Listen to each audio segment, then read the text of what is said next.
Pagbati po sa ating mga taga-subaybay.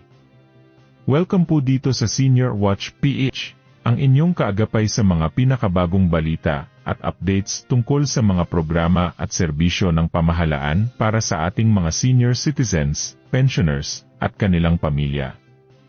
Sa episode na ito tatalakayin natin ang babalang inilabas ng SSS. Naglabas ng babala ang Social Security System sa lahat ng miyembro, lalo na sa mga pensioner, laban sa mga scammer na naglalayong nakawin ang kanilang personal na impormasyon at bank details.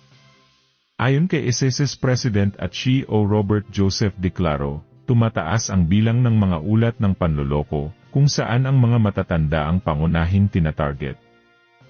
Lagi naming paalala, hindi kailanman tatawag, magte-text, o mag-email ang SSS para humingi ng personal na impormasyon, pahayag ni President Declaro.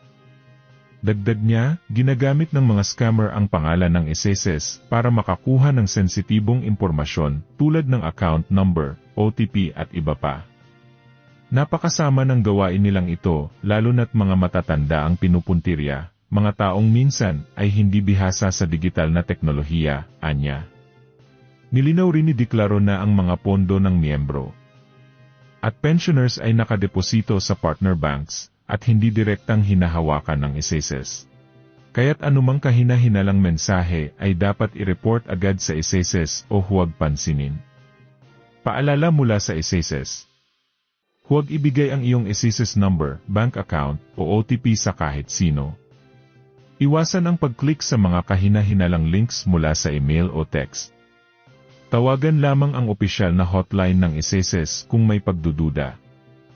Hinimok ng SSS ang publiko na maging mapagmatsyag at ipaalam agad ang anumang kahina-hinalang aktibidad upang maprotektahan ang kanilang benepisyo at seguridad.